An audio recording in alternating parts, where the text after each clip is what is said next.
Olá, meus amigos e minhas amigas, sejam muito bem-vindos à Cabaninha de Luz, o seu canal de encontro com o mundo espiritual. Hoje, em mais uma aula do nosso curso de Exu e Pombagira, falando sobre as entidades das águas. Vamos lá. As águas, elas ocupam 70% da superfície. A maior parte, 97%, é salgada, 3% é água doce e 0,01% está disponível para o nosso uso, é potável.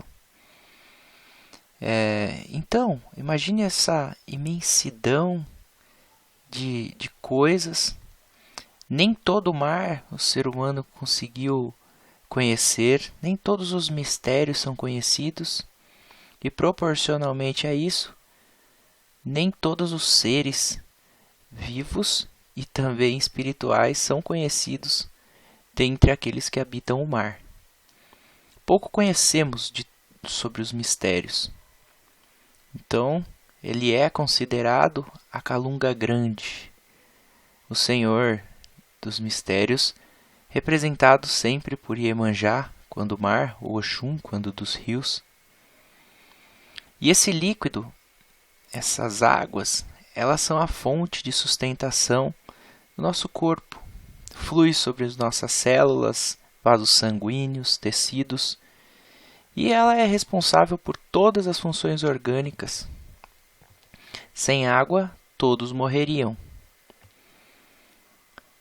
Em média, uma curiosidade, nós temos 47 litros de água em nosso corpo. Então, basicamente, somos água e precisamos dela para se manter.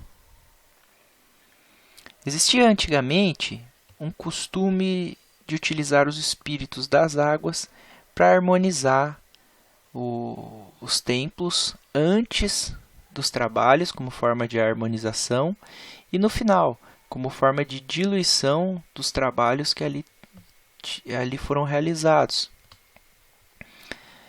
E hoje esse costume se perdeu. Os antigos terreiros faziam muito isso. Chamam-se as entidades das águas, elas limpam o terreiro e depois faz-se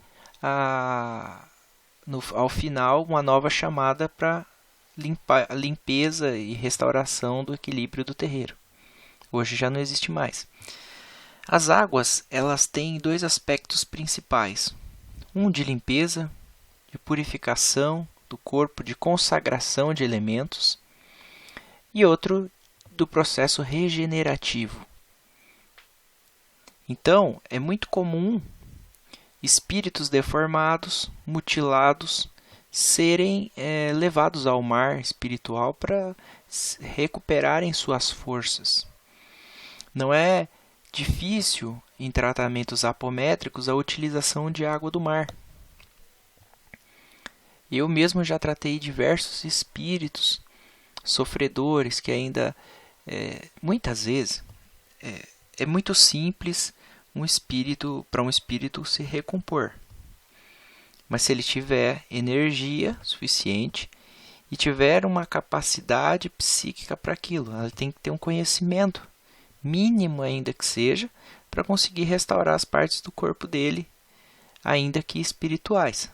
Os espíritos, muitas vezes, ao chegar no mundo espiritual com alguma deformidade, não têm consciência de nada, apenas sofrem e não saem daquele sofrimento.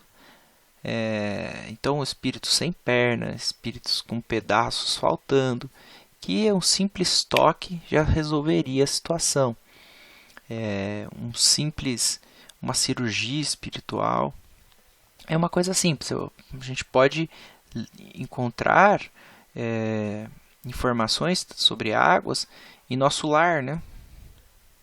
O tratamento dos espíritos, de recomposição dos espíritos na obra do Nosso Lar, a gente vê. André Luiz fala muito sobre isso. Aqui eu trago informação sobre os elementos das águas, sobre os elementais das águas, que basicamente são as ondinas e as ninfas. A grande diferença é que as ninfas seriam espíritos mais doces e voam, e ambas se relacionam com o elemento água. Geralmente, essas entidades esses elementais têm um forte vínculo de amor, são entidades muito amorosas. Temos isso porque algumas têm inclusive ligação com Oxum. É o amor realmente maior, um amor que supera tudo. São entidades muito carinhosas. Elas vivem em mares, nas lagoas. Então elas podem também ser associadas a Iemanjá e a Nanã. Ela vive em rio, cachoeira. E fora isso, elas estão presentes tanto na chuva quanto no orvalho da manhã. E aqui o autor coloca outra informação. Não podemos deixar de mencionar que elas trabalham com água doce. As ninfas e elementais que se parecem com ondinas apresentam a forma espiritual numa aura azul e irradiam intensa luminosidade. Eu vou só falar um negócio. O Robson Pinheiro, ele tem essa obra, que é uma obra bem didática e bem gostosa de ler. Só que eu não indico para um estudo sério, tá? Nesse caso eu estou colocando porque realmente é uma informação que bate com toda a doutrina sobre elementais. Mas eu não considero ele um autor sério para ser pesquisado. É um autor de livrinho, de romance, até mesmo porque esse aspecto, existem muitas pessoas falando que nos livros dele existe plágio. Eu já não sei, cabe a cada um pesquisar isso aí melhor, se quiser descobrir, mas para mim pouco importa. Eu acho que é um livro legal para fazer a leitura, é divertido, é cativante, né? Aí se ele escreveu, se copiou, o problema é dele. Eu não tenho nada a ver com isso. Mas para pesquisa, não usem. Para terreiro, assim, quero fazer uma apostila e utilizar. Não usem, que não vale a pena. Muita informação ali que dá para a gente questionar, tá? Mas é gostoso. É gostoso, eu acho que é um dos grandes best-sellers. Teve o seu papel, sim. Levou a Umbanda até os centros espíritas. Foi esse o livro, assim que você fala, tem um marco. Aruanda foi um marco. Criou O que acontece também? Ele criou uma visão romantizada dos espíritos da Umbanda para o kardecismo, para o espiritismo aceitar. Então, ajudou a diminuir um pouco o preconceito, né? Inclusive, assim, esses livros romantizados, por mais que eu não goste, eu vejo que eles começam a introduzir uma ideia de Exu deixou de ser Exu quando chega no centro espírita. Ele vira um guardião, que é muito mais bonito, não tem preconceito, tem uma série de explicações que qualquer um consegue pensar. Então ninguém, Exu, nossa, treme. Aí fala guardião, todo mundo, nossa, que lindo. Então é uma coisa que a gente tem que refletir. Exu é Exu, e as pessoas têm que respeitar ele como ele é. Vou chamar ele de guardião. Pouco importa para ele? Pouco importa, porque ele é um ser bem mais evoluído que a gente, né? Vamos falar um pouquinho sobre os Exus das águas, que eles lidam com aspectos emocionais e mentais, porque justamente estão ligados a esse elemento água, que, como nós dissemos, praticamente nós somos compostos por ele. Esses Exus, em seus trabalhos, usam os elementais das águas, têm um controle sobre eles, para fazer todo tipo de trabalho. Eles são especialistas na arte da cura, especialmente a cura dos problemas ligados à mente, à psique, a problemas mentais, portadores de problemas mentais, portadores de problemas emocionais. É comum que os médiuns, quando incorporados, sintam areia nos pés, sintam o corpo sendo molhado, úmido. É normal isso. Mas isso também são características de seres das águas como caboclos. Muitos relatam, são muito parecidos quando a gente trata de, de entidades das matas e entidades das águas, são muito parecidas. É diferente quando a gente trata um Exu do cemitério e o Exu da encruzilhada. E quando a gente vem para as águas e para as matas, como são coisas mais tribais, mais naturais, muito se fala dos caboclos, mas pouco se fala dos Exus. Então, muita informação vai ser parecida.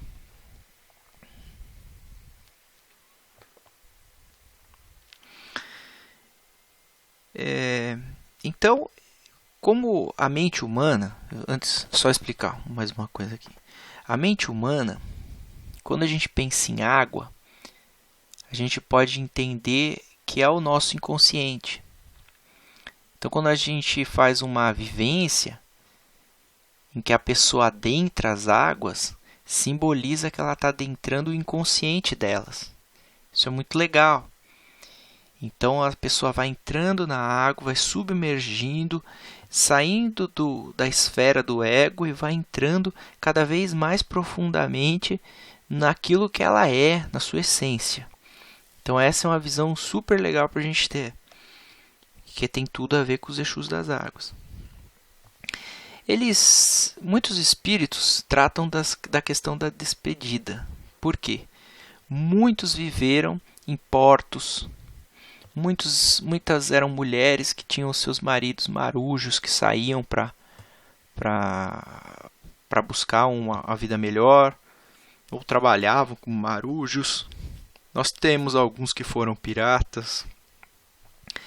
Mas sempre resta uma saudade, e você vê essa saudade nos pontos cantados. Existe uma certa melancolia até, que aí depois se mistura com uma certa alegria. Mas é tudo uma saudade, assim, aquele que foi e não voltou mais, aquela mulher que ficou esperando por ele. Existe a marca da saudade quando a gente trabalha as águas também. São exímios dissolvedores de energias negativas. Realmente, eu tinha um pai de santo que realmente só trabalhava com água. E ele colocava a água na nossa mão assim e passava. E você sentia que ela ia sugando e alimentando o nosso corpo. E ao mesmo tempo era fantástico. Era um senhorzinho. Tinha os 70 anos. E vou falar pra você, um dos melhores passes que eu já tomei na minha vida. Ele tirava aquelas energias ruins, ele colocava energias boas, era uma coisa muito suave, muito delicada, muito harmoniosa. Teve um dia que eu levei um passe dele e eu não levantei, pra você ter ideia. Então eu dou muito valor ao poder das águas. São entidades que, como eles têm acesso àquilo que a gente pensa, muitas vezes eles conseguem chegar no nosso antes da gente, quando às vezes ele corta a gente e fala: eu sei o que você está pensando.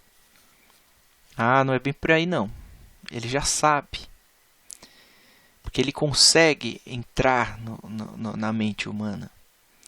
Então eles não gostam de mentira, porque eles vão saber se você está mentindo. Uma boa parte sabe. Eles não gostam de falsas promessas, de traições. Muitos, porque realmente eram mulheres que viviam ali num porto, e o marido ia, tinha outra família em outra cidade, um marujo, um marinheiro, e elas não gostavam daquela situação, né? Quando morreram, então, tiveram que entender esse processo. Então, muitas não gostam de traição, não gostam de falsas promessas, não gostam muito de galanteadores, né? E muitas dessas entidades sofreram com um certo preconceito. Porque em muitos filmes é comum a pessoa estar passando pela praia e aí uma pombagira incorpora e é uma festa de final de ano. Isso gerou um certo preconceito com essas entidades, que são maravilhosas, não deveriam sofrer. Aí, outra coisa, elas têm uma capacidade, esses seres, aí eu não entro nem tanto em Exu, mas vamos pensar, aqueles que acreditam em Exu pagão e os outros seres trevosos que trabalham com águas, eles podem infligir doenças mentais na pessoa. Pelo esse controle todo que eles exercem sobre as águas no corpo humano, depressão, loucura, câncer no cérebro, tristeza, angústia, sentimentos de perdição, de estar em um mar sem fim, sem saber o que fazer. Então, são entidades muito fortes em ataques espirituais ligados à mente. Inclusive, a obsessão, e são obsessores muito poderosos, porque ele não consegue fazer com que a pessoa saia daquele estado. Ela não consegue fazer com que a pessoa veja alguma oportunidade. São espíritos muito psiquicamente poderosos. Eles têm forte ligação com os espíritos das matas, das florestas e com o elemento vegetal, porque as águas que eles manipulam alimentam todos esses seres.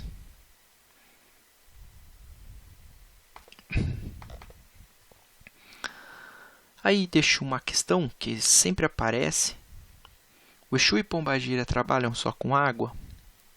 E aí eu te respondo, sim, totalmente possível. A água, como nós vimos, ela é um elemento universal, poderoso e que muitas vezes é deixada de lado, valorizada, porque o povo quer cachaça, o povo quer uísque, o povo quer charuto, e esquecem do grande poder que a água tem. A água consagra itens desde os tempos mais antigos. Ela purifica. Você vê que o padre asperge água nas pessoas para limpar, para purificar as pessoas e o ambiente. Ela tem, como eu já disse, capacidade de regenerar espíritos sofredores, espíritos maltrapilhos, com problemas, com partes faltando. Ela limpa, ela calma, ela é utilizada em quase todos os tipos de bebida que você for tomar por aí. Aí eu coloco um apontamento. Isso não vai excluir o uso da bebida alcoólica, somente a necessidade de ingestão. Por exemplo, um médium que tem problemas renais, você vai ficar dando para eles bebidas alcoólicas? Você pode matar a pessoa. E aí as pessoas falam, não, mas é o Exu que vai beber? Tá bom, então vamos considerar que o Exu não consiga eliminar todo o álcool do corpo da pessoa, sintetizar esse álcool. O que vai acontecer? A pessoa vai para o hospital. Então não sejamos ignorantes, sabe? Tem aquele negócio, Exu só bebe, Exu só trabalha com cachaça, só trabalha... Tem Exu que só trabalha com água, tem Exu que aceita trabalhar com água. E funciona. Às vezes, o Exu pode beber água enquanto incorporado e receber a oferenda ali, o axé da bebida, aí em um local. Põe-se um copo, faz-se uma firmeza e ele recebe. Não necessariamente o médium tem que ingerir bebida alcoólica para ter esse poder. É só ele fazer a oferenda dele à parte. Funciona. Eu já vi, funciona, não tem problema algum. O pessoal desvaloriza muito. Então vamos lá, só mais uma informação, eu vou tratar dela quando a gente falar das ferramentas, falar um pouco mais, com mais elementos.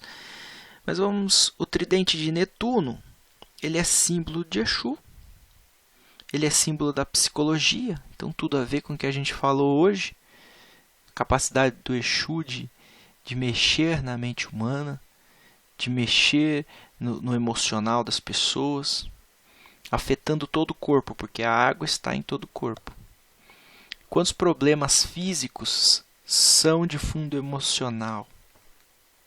Quantos problemas físicos são causados por algum problema depressivo, inclusive por um problema de obsessão. Você trata uma obsessão, você cura um problema emocional, você cura um problema físico. Ele também é um símbolo de caminhos que se encontram. Símbolo de caminhos, símbolos de Exu, encruzilhada. Representa passado, presente e futuro. Representa a vida. A água tem o grande poder da vida e o tridente tem um grande poder sobre as águas. Então o tridente é um símbolo de poder sobre a vida. Então ele é um símbolo de capacidade de manipulação do mar, da mente humana, das águas doces. E é isso, gente. Hoje foi uma coisa simples, mas eu acho que deu para passar o básico aqui do povo das águas. Quem tiver mais informação, sempre colabore, complete. Quem sabe a gente, num próximo curso de Exu e de Pombagira, a gente coloque o que vocês, mais informações, torne o curso mais completo, porque eu sou sozinho nessa, né? E eu nunca disse que vocês não podem colaborar. Desde que vocês tragam fundamentos e fontes confiáveis, eu vou agradecer demais. A única coisa que eu peço é se inscrevam, olhem o nosso projeto, que é essencial de energização coletiva, que é para transformar a vida de todo mundo. É todo mundo orando por todo mundo, é todo mundo ajudando todo mundo, gratuito. Vai dissolver um monte de problema energético que as pessoas tiverem. Deem uma olhadinha lá com carinho, porque é de graça. Eu não faço para mim, nem quero. Embora eu vá receber os eflúvios energéticos junto com todo mundo, é uma coisa diferente. Você não tem lugar nenhum. Nenhum faz isso. Porque todos os lugares, eles fazem com que um grande mestre, a pessoa está com problema, mande o nome, mande o endereço, e a pessoa com problema recebe as bênçãos. Aqui, até a pessoa com problema vai conseguir. Isso mostra que as pessoas têm que correr atrás. É muito fácil uma pessoa, vou fazer um trabalho de magia, vou mudar minha vida. Mas e o que ela tem que fazer por ela? Se ela não fizer, às vezes não vai. Filho. Magia exige um pouco da pessoa que está pedindo. Se a pessoa faz um feitiço e não trabalha também, nunca vai conseguir. Não vai conseguir namorada se não procurar.